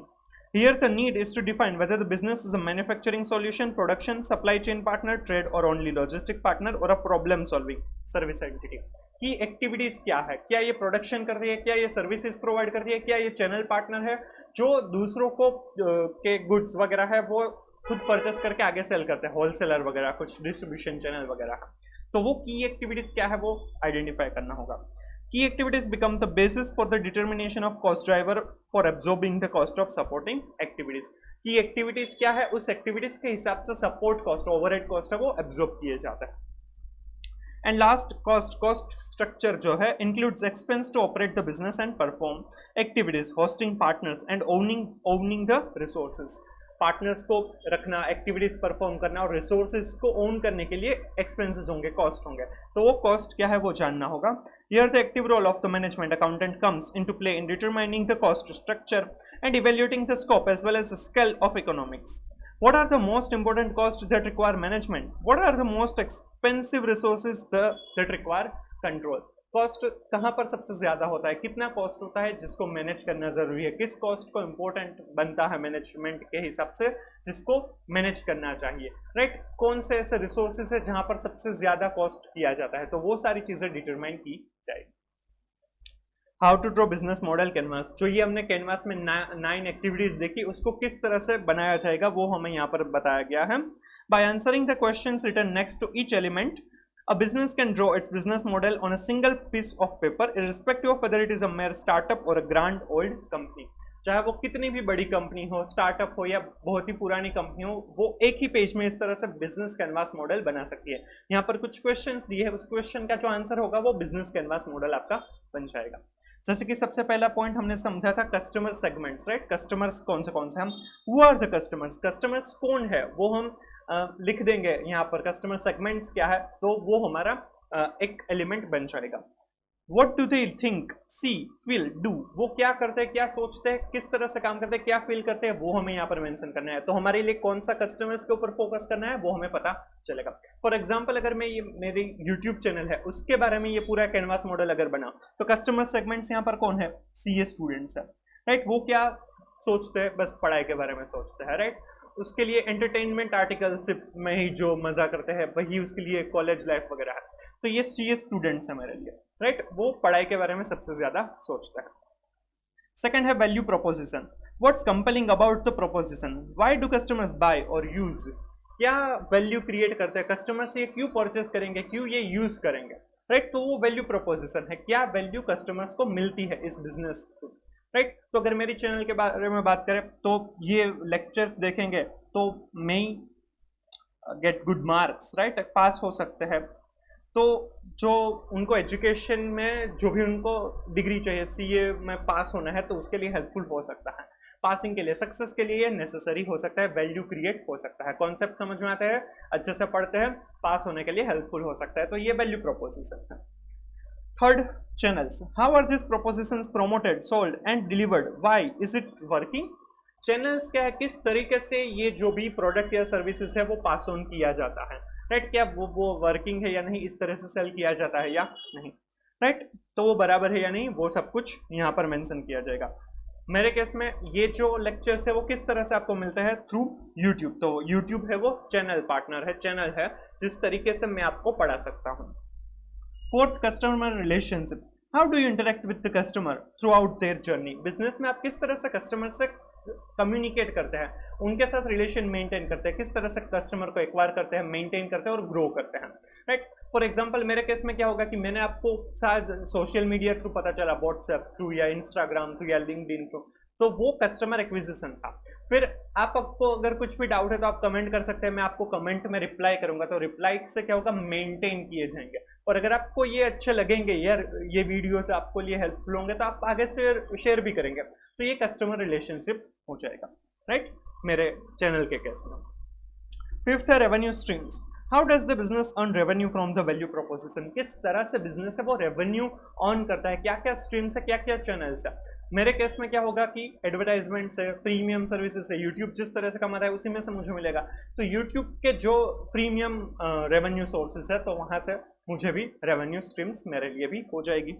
Sixth की activities. What uniquely strategic things does the business do B deliver it's proposition. क्या की activities ऐसी क्या है कि जो करनी जरूरी है जिससे जो भी बिजनेस है वो प्रोडक्ट या सर्विसेज अच्छे से प्रोवाइड कर पाएगा। मेन एक्टिविटीज क्या है, प्रोडक्शन है, सर्विसेज देना है, सप्लाई चेन में आपका रोल है, तो क्या है वो आपके लिए जानना जरूरी है। मेरे केस में शायद वीडियो शूट करना, राइट, वो सबसे ज्यादा इंपॉर्टेंट है। उसका एडिटिंग है, वो की एक्टिविटीज है। फिर यूट्यूब में थंबनेल अच्छे से बनाना, वो सारी की एक्टिविटीज है। सेवंथ है की रिसोर्सेज। रिसोर्सेज क्या ऐसे है कि जो इंपॉर्टेंट है, जो असेट्स है। What unique strategic assets must be the business have to compete. Plant machinery हो सकते हैं, मैन ह्यूमंस हो सकते हैं, राइट, मशीन मेथडोलॉजी हो सकती है, मनी हो सकता है, तो ये सारे की रिसोर्सेज है। मेरे यूट्यूब चैनल के लिए जो ये पूरा स्टूडियो सेटअप है, राइट, कैमरा, जो माइक है, राइट, ये एप्पल का टैबलेट है, आईपैड है, तो वो सारे की रिसोर्सेज है, तो वो मेन है, उसके बिना काम नहीं हो पाएगा। 8 की पार्टनर्स, वो आर अवर पार्टनर्स एंड की सप्लायर्स। कौन सा ऐसा की सप्लायर्स है जो आपको रिसोर्सेज प्रोवाइड करते हैं। विच की रिसोर्सेज आर वो we acquiring from our partners. Which key activities do partners perform. अगर उनके पास से मटेरियल परचेस करते हैं तो वो कौन से मटेरियल है, वो की रिसोर्सेज है, वो हम अचीव करते हैं, मिलते हैं हमें। या फिर अगर वो एक्टिविटीज कोई सर्विसेज प्रोवाइड करते हैं तो वो कौन सी ऐसी की एक्टिविटीज है वो हमें प्रोवाइड करते हैं, तो वो यहाँ पर लिखा जाएगा। मेरे केस में फॉर एग्जांपल में अगर एडिटिंग के लिए मैंने आउटसोर्सिंग करवाया, किसी और के पास से मैं एडिटिंग करवाता हूँ, या फिर वो मेरा यूट्यूब चैनल कोई और संभालता है, तो वो सारी चीजें क्या हो जाएगी, की पार्टनर्स हो जाएंगे, वो जो भी पर्सन हैंडल करता है वो। And last cost structure. ये जो एक्टिविटीज की रिसोर्सेज और जो की पार्टनर्स है वहां से कुछ ना कुछ एक्सपेंसेस होंगे, तो वो क्या क्या होंगे। What are the businesses major cost drivers, how are they linked to revenue. क्या क्या मेजर कॉस्ट है और वो किस तरह से लिंक होता है। मेरा टाइम जाता है, राइट, फिर ये सेटअप के लिए उसमें इलेक्ट्रिसिटी एक्सपेंसेस वगैरह होते हैं, एडिटिंग वगैरह का खर्चा हो गया, सॉफ्टवेयर का खर्चा हो गया, तो वो सारी चीजें कॉस्ट स्ट्रक्चर में आ सकती है। तो इस तरह से बिजनेस कैनवास मॉडल बन सकता है। 9 कंपोनेंट्स है इसका। सबसे पहला है customer segment, second value proposition, third channel, fourth customer relationship, fifth revenue stream. इसमें से जो ये 5 में से वैल्यू प्रोपोजिशन के अलावा 4 है वो कस्टमर से रिलेटेड है, किस तरीके से रेवेन्यू से रिलेटेड है। फिर 6th है की एक्टिविटीज क्या है, 7th है की रिसोर्सेज, 8 की पार्टनर्स एंड 9 कॉस्ट स्ट्रक्चर क्या है, right. How to use business model canvas. Element 1 2 3 4, 1 2 3 4 में क्या था, फर्स्ट जो था customer segment, second value proposition, third channels and fourth customer relationship are attributed to customer focus which can be correlated with the value proposition canvas, that is heading 4 of the upcoming topic, वो हम आगे समझेंगे। Element 6 7 and 8 are attributed to infrastructure. 6 7 and 8 में क्या था, की activities, की resources और की partners. Element 5 and 9 signify the financial viability. 5 है वो रेवेन्यू स्ट्रीम, 9 है वो कॉस्ट स्ट्रक्चर, तो उससे फाइनेंशियल वायबिलिटी पता चलेगा, रेवेन्यू माइनस कॉस्ट होगा तो वो प्रॉफिट बन जाएगा, राइट। यहाँ पर अब इंडस्ट्री इनसाइट, यहाँ पर एग्जांपल दिए हुए हैं, जैसे हमने मेरे यूट्यूब चैनल का एग्जांपल लिया है, यहाँ पर 2 और एग्जांपल दिए, फटाफट वो देख लेते हैं। ऑनलाइन मीटिंग प्लेटफॉर्म और रेजर एंड ब्लेड्स का दिया हुआ है। ये सबसे पहले है, ये ऑनलाइन मीटिंग वाला है। ऑनलाइन मीटिंग में कस्टमर सेगमेंट क्या है, वेब यूजर्स ग्लोबली, जो भी वेब यूजर्स है जो इंटरनेट का यूज करते हैं वो कोई भी हो सकता है। इसमें वैल्यू प्रोपोजिशन क्या है, फ्री वीडियो कॉलिंग, चीपर थे ना फोन, सेल्यूलर, ये पहले की बात है, अब तो फोन भी ऑलमोस्ट 0 प्राइजेस पर हो चुके हैं, राइट। चैनल्स क्या है, skype.com, स्काइप से पहले वीडियो कॉलिंग होता था। कस्टमर रिलेशनशिप, मास्ट कस्टमर बेस, हेंस कैजुअल, वो किसी को भी वो हैंडल कर सकते हैं, किसी को भी वो कनेक्ट कर सकते हैं। रेवेन्यू स्ट्रीम, प्रीपेड और सब्सक्रिप्शन। की activities, software and app development, वो स्काइप का पूरा सॉफ्टवेयर ऐप डेवलप करना। की रिसोर्सेज क्या है, सॉफ्टवेयर एंड डेवलपर्स। की पार्टनर्स, डेवलपर्स मतलब कि यहाँ पर मैन, जो ह्यूमन असेट है उसको कंसिडर किया। की पार्टनर्स, पेमेंट पार्टनर्स, जहाँ से पेमेंट मिलता है, जो बैंक वगैरह है। Telecommunication partners, distribution partners. And cost structure में software development, resolving complaints and debugging the technical snags, right. फिर यहाँ पर रेजर एंड ब्लेड के बारे में दिया है। Customer segment, mass user base, right. Value proposition, razor handle and stainless blades, adjustable twin blades, shaving razors with lubricating aloe vera strip. Channels क्या है, रिटेल स्टोर से मिल सकते हैं थ्रू स्टॉकिस्ट एंड होलसेलर, अब तो वो ऑनलाइन मार्केटिंग, ऑनलाइन जो channels है वहां से भी मिल सकते हैं। Customer relationship, lock in, retain करते हैं उसको, कस्टमर को रिटेन किया जाता है अच्छे सर्विसेज, अच्छे प्रोडक्ट्स देकर। Revenue streams, blade replacement for the razor, multiple pieces value saver pack, एक साथ सारे सेवर पैक दिया जाता है कि जिसमें सारे ही कंपोनेंट्स एक साथ आ जाते हैं, तो उससे रेवेन्यू हो सकता है। की activities marketing and selling apart from R&D, research and development तो करना पड़ेगा, पर मार्केटिंग और सेलिंग भी करना पड़ेगा। की resources, brand value, patterns and trademark. की पार्टनर्स, मैन्युफैक्चरर एंड रिटेलर। और कॉस्ट स्ट्रक्चर में R&D, manufacturing, marketing and selling and logistic cost. समझ में आ रहा है? तो ये बिजनेस कैनवास मॉडल है, ये सबसे इंपॉर्टेंट चीजें है, इसके ऊपर फोकस करना होगा, राइट? इसमें से क्वेश्चन पूछ सकते हैं, ये इंपॉर्टेंट है। इसमें से भी आप ये एग्जांपल्स है तो ये भी इटसेल्फ क्वेश्चन पूछ सकते हैं। इसमें आपको पैराग्राफ में ये सारी चीजें एक साथ दे दी है, फिर ये आपको ये जो 9 कंपोनेंट है उसमें आपको प्लेस करना होगा। आपके क्वेश्चन ऐसे बन सकते हैं कि वैल्यू प्रोपोजिशन में कौन सा आएगा, रेवेन्यू स्ट्रीम्स में क्या आएगा, राइट? तो इस तरह के क्वेश्चन आपको कैसे सिनेरियो बेस्ड एमसीक्यूज पूछ सकते हैं। चलो इजी। फिर है value proposition canvas. Value proposition describes the benefit that customer can expect from a product and the bundle of products and services that business offer to specific customer segments to create value. Value proposition मतलब कि जो भी customers को जो भी product या services offer की जाती है उसमें से उनको क्या क्या वैल्यू मिलती है, उसका किस तरह से पेन कम होता है या फिर गेन उसको मिलते हैं, तो वो वैल्यू प्रोपोजिशन कैनवास है। The value proposition canvas is the tool that will help the organization to design, test, build and manage the great customer's value proposition. It's like a plug-in for the business model canvas. यहाँ पर customer की profile है, तो customer की profile में customer का job, कुछ काम होगा, कुछ ऐसी प्रॉब्लम्स होगी, राइट? जिसका सॉल्यूशन उन्हें चाहिए होगा, कुछ गेन्स भी चाहिए होंगे, राइट? पेन्स भी होंगे कुछ, तो ऐसे फिट करना है कि उसकी जो कस्टमर की जॉब है, राइट, वो इस प्रोडक्ट या सर्विसेज थ्रू वो जो जॉब है वो डन हो जाती है, वो अच्छे से हो जाती है, उनकी प्रॉब्लम है वो सॉल्व हो जाती है। जो पेन है वो पेन के लिए वो प्रोडक्ट या सर्विसेज है वो पेन रिलीवर्स होनी चाहिए, पेन को कम कर सके ऐसी होनी चाहिए। जो गेन्स चाहिए उसके लिए वो गेन क्रिएटर्स होनी चाहिए, वो प्रोडक्ट या सर्विसेज थ्रू गेन मिलने चाहिए, कुछ गेन क्रिएट होना चाहिए टू द कस्टमर्स, तो ये वैल्यू प्रोपोजिशन कैनवास बनेगा, राइट? तो ऐसा होना चाहिए कि ये जो कस्टमर जॉब से फिट होनी चाहिए, ऐसी प्रोडक्ट और सर्विसेज होनी चाहिए। जो गेन चाहिए उसके हिसाब से गेन क्रिएटर्स होने चाहिए, वो एक दूसरे से फिट होने चाहिए। जो पेन है उसको रिलीव कर सके, ऐसे पेन रिलीवर्स होने चाहिए थ्रू प्रोडक्ट और सर्विसेज, ऐसा फिट होने चाहिए, तो उसे वैल्यू प्रोपोजिशन कैनवास में फिट कर सकते हैं। वो वैल्यू ऐड करते हैं, ऐसी प्रोडक्ट है ऐसा माना जाएगा और उसको बेच सकते हैं। The tool is based upon two elements of a business model, that is the customer segment for whom the business firm intends to create the value, and the value proposition map that will attract customers to the business. With the value proposition canvas, a business firm can map out both of this, customer segment and value proposition, with more granularity and shows the fit between them, what it offers and what customers want. ग्रेनुलरिटी मतलब कि in detail आप check कर पाएंगे किस तरह से कि क्या फिट होता है, what it offers and what customers want, customers को क्या चाहिए और जो बिजनेस है वो क्या वैल्यू है वो देते हैं, वो अगर फिट होंगे तो वो वैल्यू प्रोपोजिशन क्रिएट करेगा। उसके लिए कस्टमर सेगमेंट प्रोफाइल देखना होगा। The customer segment profile describes the characteristics of the business customer in more detail.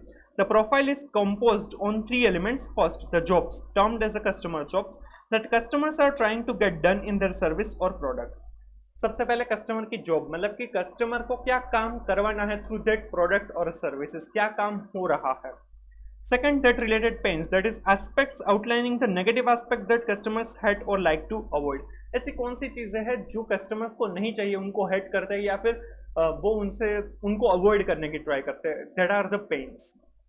The third, the gains, that is aspects describing the positive outcomes or benefits that your customers desires to have. Gains मतलब कि वो product या services से जिससे customers को उसमें से कुछ ऐसे फीचर्स, कुछ ऐसे एस्पेक्ट्स चाहिए जो पॉजिटिव है, जो उनके लिए बेनिफिशियल है। Customer jobs describe the important issues that businesses customers are trying to solve or resolve in their work. It could be their needs that they wish to satisfy or tasks that they try to perform and complete in their lives, professional and personal और at work. Customers job, customer की जो requirement है, right, जो उनको चाहिए, जो उनकी विशेष है, जिससे उनका काम आसान हो जाएगा, जो उनकी प्रॉब्लम्स है वो सोल्व कर पाएंगे, तो वो कस्टमर का जॉब्स है।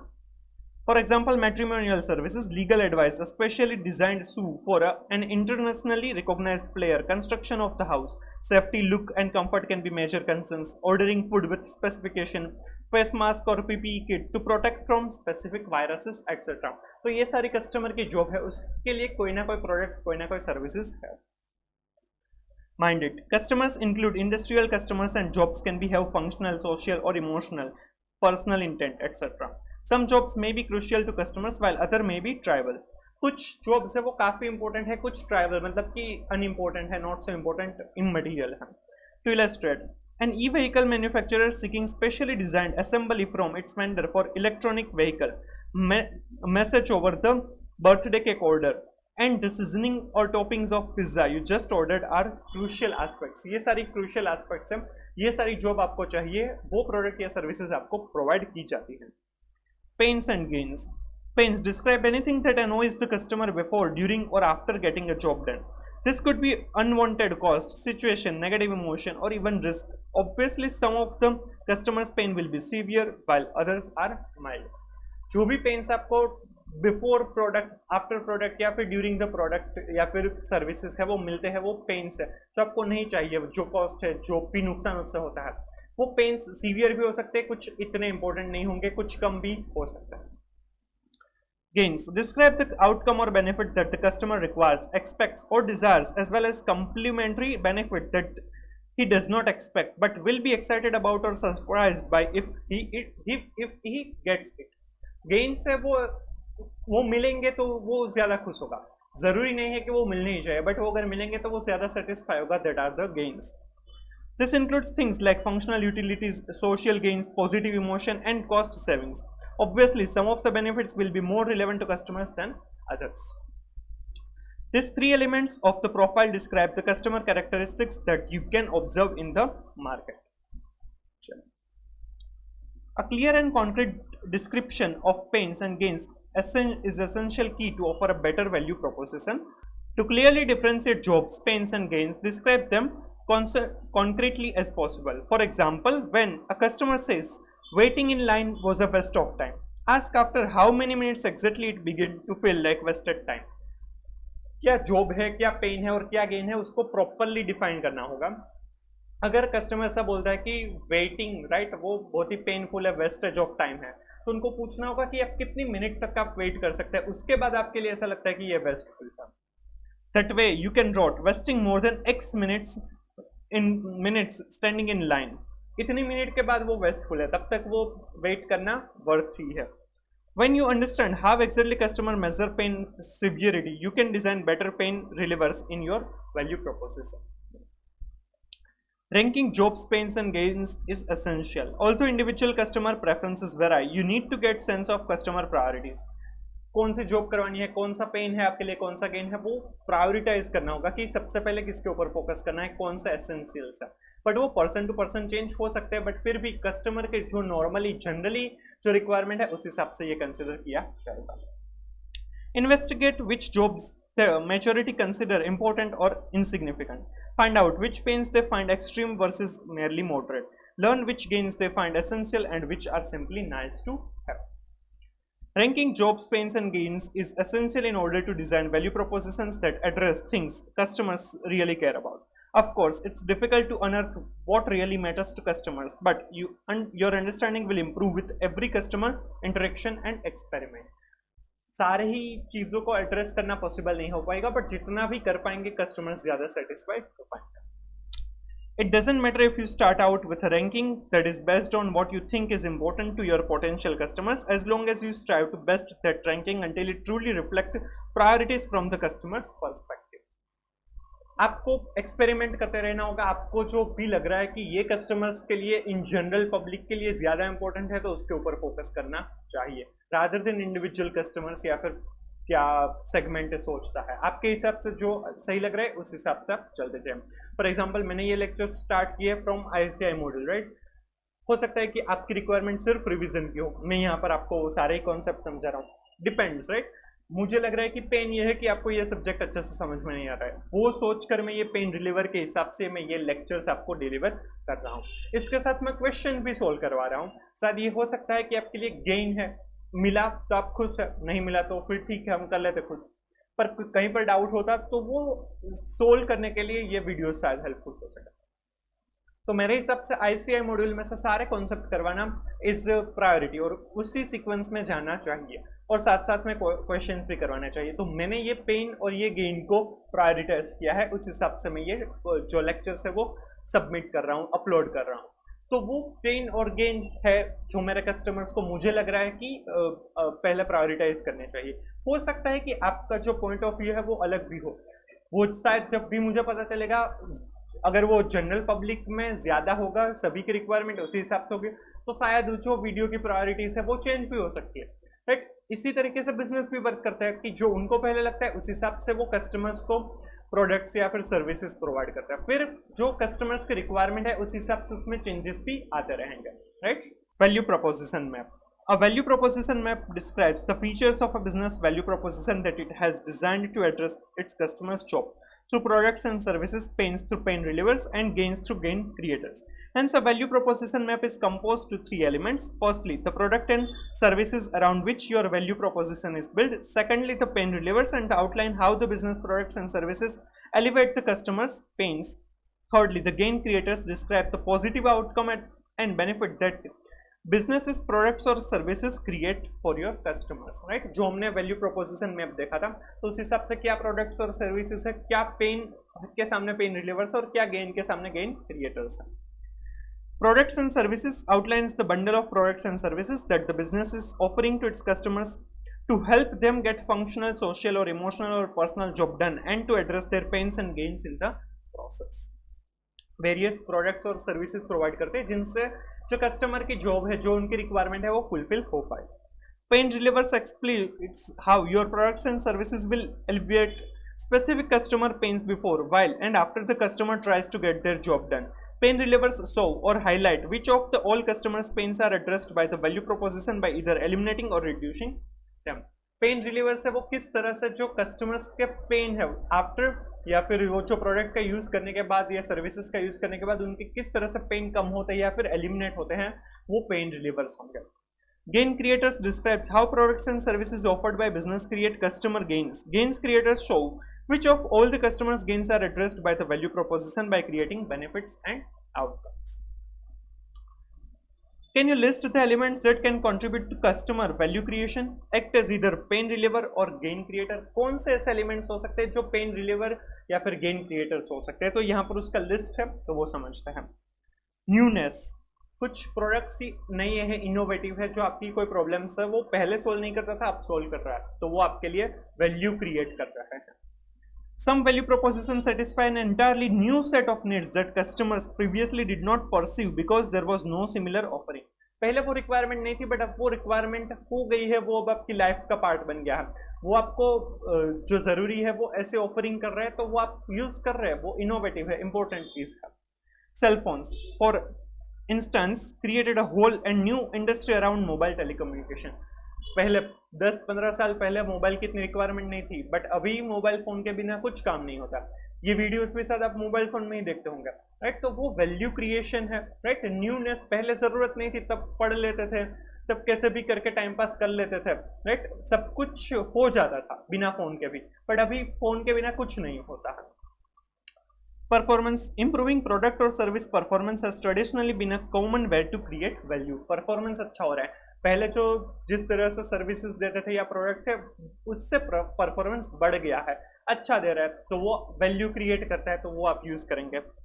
Customization, tailoring products and services to the specific needs of individual customer और customer segments create value.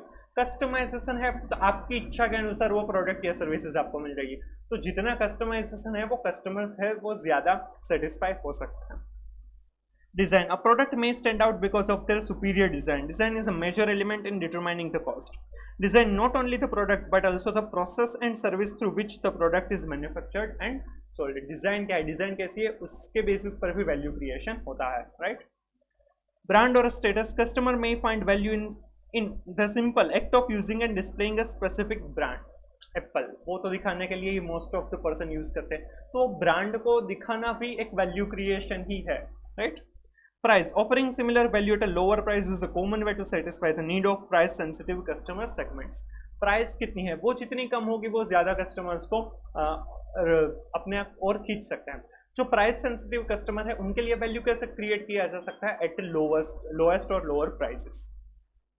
Cost reduction, helping customers reduce cost is an important way to create value. किसी भी तरीके से आपकी product या services की वजह से अगर कस्टमर्स की कॉस्ट रिड्यूस होती है तो वो भी वैल्यू क्रिएशन है, right. Risk reduction, customers value reducing the risk they इनकर व्हेन परचेसिंग प्रोडक्ट्स और सर्विसेज. रिस्क कम होता है कस्टमर्स का उनकी लाइफ का कुछ भी किसी भी तरीके से, तो वो भी वैल्यू क्रिएशन है. Accessibility, making products and services available to customers who previously lacked access to them in is another way to create value. पहले वो कस्टमर वो प्रोडक्ट या सर्विसेज को एक्सेस नहीं कर पाते थे, अब कर पा रहे हैं. That's also a creation of value. Convenience or usability, making things more convenient or easier to use can create sustainable value, substantial value. Sorry. किसी भी तरीके से आपकी कन्वीनियंस यूजेबिलिटी बढ़ रही है. अब जो भी काम होता है फोन से, जो मोस्ट ऑफ द चीज़ होती है कि बिल पेमेंट होता है कि शॉपिंग वगैरह करते हैं, तो उस वजह से जो पहले बाहर जाकर लाइन में खड़े रहना था बिल पेमेंट वगैरह के लिए, तो वो नहीं रहना पड़ता है. आपको फूड भी घर पे ऑर्डर डिलीवरी हो जाती है, तो उसके लिए भी आपको वेटिंग टाइम नहीं रहता है. तो वो सारी कन्वीनियंस ऑफर करते हैं, इसी वजह से वो वैल्यू क्रिएट करते हैं. ये नॉन एग्जॉस्टिव लिस्ट है, right. Business is said to achieve problem solution fit when feature of its value proposition may perfectly match the characteristics of customer segment profile. When the market validates this match and the business value proposition gets traction with real customers, the business has achieved product market fit. जब भी उनके जो customer का map था, segment profile थी, right, कि उनकी क्या रिक्वायरमेंट है और क्या प्रोडक्ट ऑफर करते हैं, उनके क्या पेन थे और किस तरह से पेन रिलीव करते हैं, उनके क्या गेन्स चाहिए थे और किस तरह से गेन क्रिएट होता है, वो जब एक दूसरे से मैच होता है तब वो मार्केट फिट बनता है और वो मार्केट में इजीली वो कस्टमर से वो परचेस करने के लिए रेडी हो जाता है. It is worth noting that successful and sustainable businesses have more than just great value propositions. They also have a great business model that makes a great customer value proposition possible. सिर्फ अच्छी product होना जरूरी नहीं है, अच्छा business model भी होना चाहिए. What are the key questions that businesses are supposed to ask while defining its value proposition or working on its value proposition canvas? What value do we deliver to the customers? कौन सी value deliver करते हैं customer को?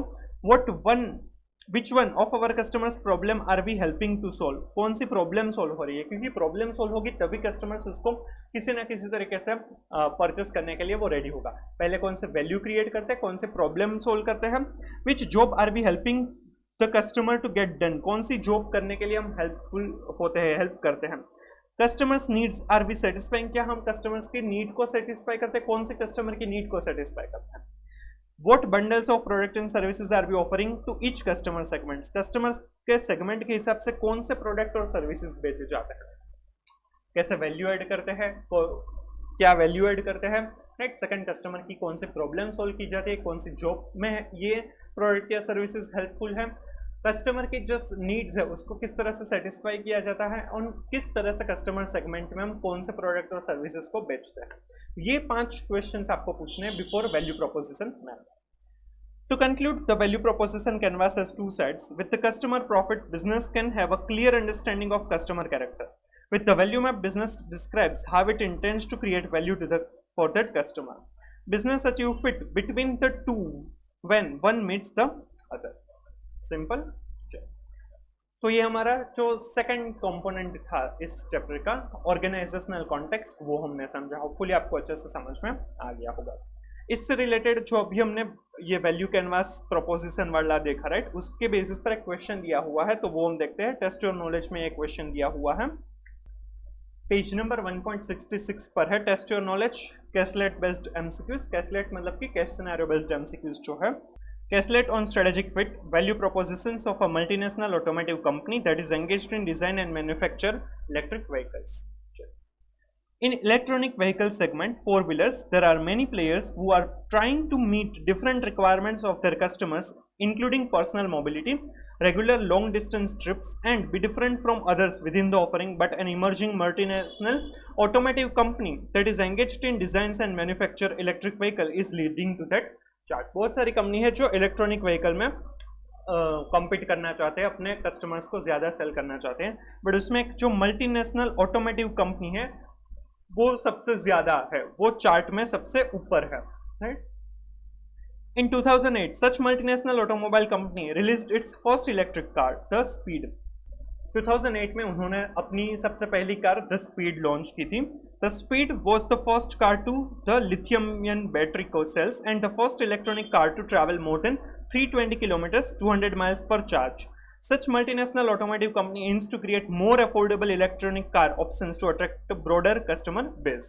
वो ज़्यादा और customers को attract करने के लिए और अलग टाइप की इलेक्ट्रॉनिक कार्स भी वो एम कर रही है क्रिएट करने के लिए. Such multinational automotive company expanded its geographic footprint with production facilities in country C, country with cheap resources. country C है, उसमें cheap resources available है, इसीलिए उन्होंने वहां पर प्रोडक्शन स्टार्ट किया. And the country U, a developed country, और एक डेवलप्ड कंट्री, और कंट्री C जहां पर cheap resources available है. रिसोर्सेज में मटेरियल, लेबर, सब कुछ हो सकता है. As well as 438 stores and 100 services centers in various countries. और 438 stores और बहुत सारे सर्विस सेंटर्स बहुत सारी अलग अलग कंट्रीज में उन्होंने स्टार्ट किए. The M10 e-vehicle was launched in July 2009. The Leaf, another e-vehicle from another rival company, was introduced in December 2010. इन्होंने M10 EV लॉन्च किया और The Leaf उनके कॉम्पिटिटर ने लॉन्च किया. But such multinational automotive company counter them strongly with the model S.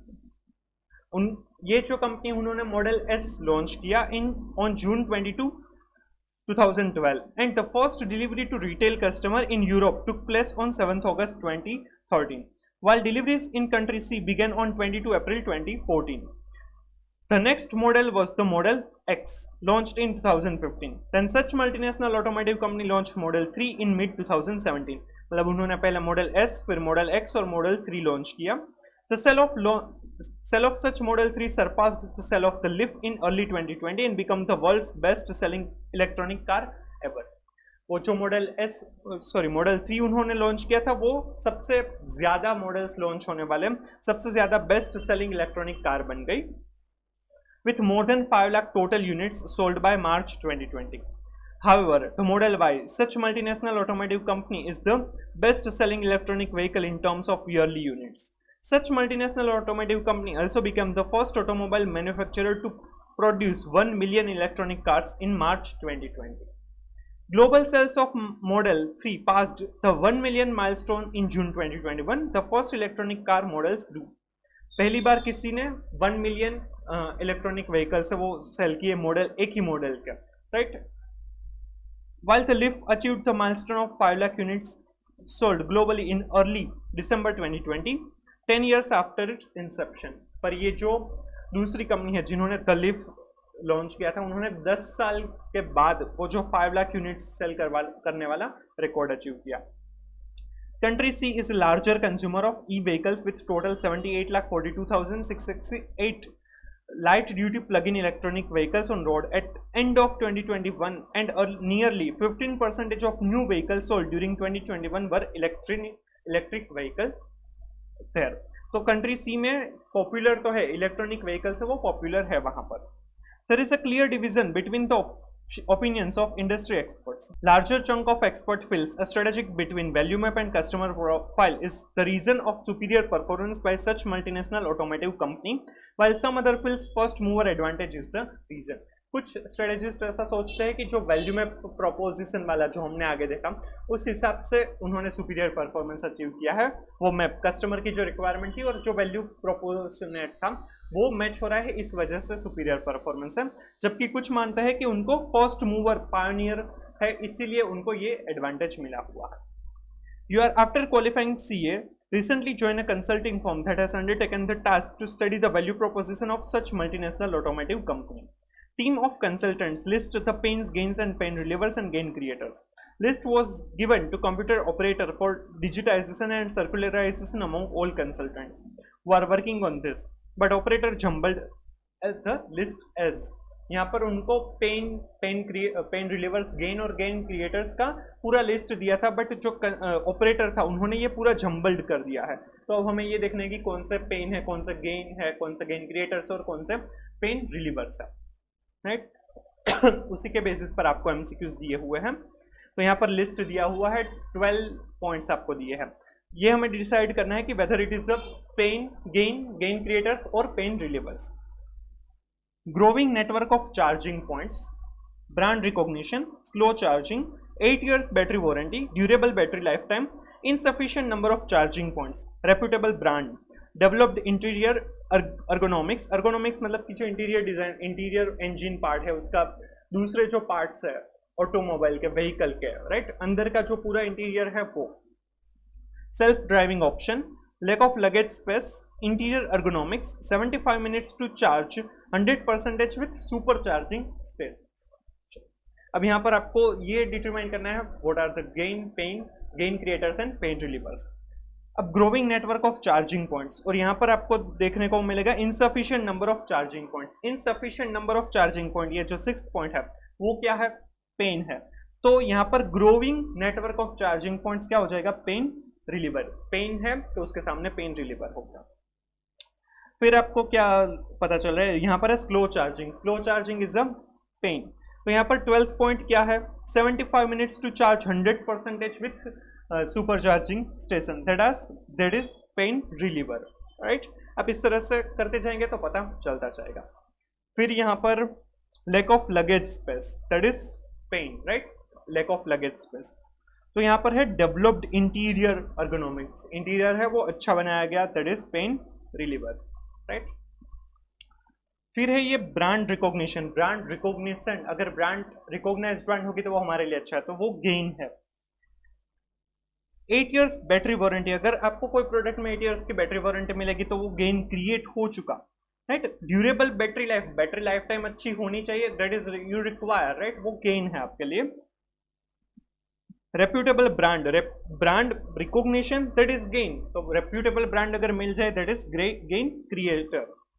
Self driving option, self driving option जो है वो gain creator हो जाएगा, और ये इंटीरियर ergonomics अच्छे होने चाहिए, दैट इज गेन, राइट। चलिए अब एमसीक्यूज देखते हैं। First one, which of the following is correct combination of pains, कौन से यहाँ पर पेन्स है, ये 3 है slow charging, 6th insufficient number of charging points and lack of luggage space, 10, तो 3, 6 and 10 would be the answer. Item number 3, 6 and 10, answer A, right, ये रहा आपका आंसर। फिर MCQ 2, which of the following is correct combination of gains, कौन से gains है, तो 2nd brand recognition, 5th durable battery life time and 11 interior ergonomics, 2, 5 and 11, ये रहा आइटम नंबर 2, 5 एंड 11, समझ में आ रहा है ना। Third MCQ, which of the following is correct combination of pain relievers कौन से है, so 1 growing network of charging points, developed interior ergonomics, 8, 1, 8 and 12, 75 minutes में 100% charging, so answer would be 1, 1, 8 and 12, 1, 8 and 12, answer C. And last fourth MCQ है, which of the following is correct combination of gain creators, कौन से gain creators, तो जो बाकी के रहे वो 4, 7 एंड 9, 4, 7 एंड 9, 4, 7 एंड 9, क्लियर। तो आपको इस तरह के क्वेश्चन पूछ सकते हैं। अब यहाँ पर डिस्क्रिप्टिव क्वेश्चन भी दिए हैं, वो भी हम समझ लेते हैं, समझने के लिए इंपॉर्टेंट हो सकता है। सीधा क्वेश्चन डिस्क्रिप्टिव को तो आपको नहीं पूछेंगे, हाँ आईबीएस में पूछ सकते हैं, अदरवाइज नहीं पूछेंगे। Do you agree to the opinion of larger chunk of industry experts और not, justify your answer. Larger chunk of जो एक्सपर्ट्स थे वो क्या कहते थे कि ये जो वैल्यू प्रोपोजिशन मैप है उसकी वजह से सुपीरियर परफॉर्मेंस उन्होंने अचीव किया है। यहाँ पर हमें ये पेन गेन और उनके गेन क्रिएटर और पेन रिलीवर्स भी बताए, तो उस हिसाब से हम कह सकते हैं कि जो वैल्यू प्रोपोजिशन मैप है वो एक्चुअल में उन्होंने फुलफिल किया है, उसी वजह से सेटिस्फाई किया है, उसी वजह से कंज्यूमर्स ज़्यादा सेटिस्फाई है और उनका जो सेल है वो बड़ा हुआ है। The opinion of large chunk of industry expert is correct considering value proposition canvas. Value proposition describes the benefit that customers can expect from product and the bundle of product and services that business offer to specific customer segment to create value.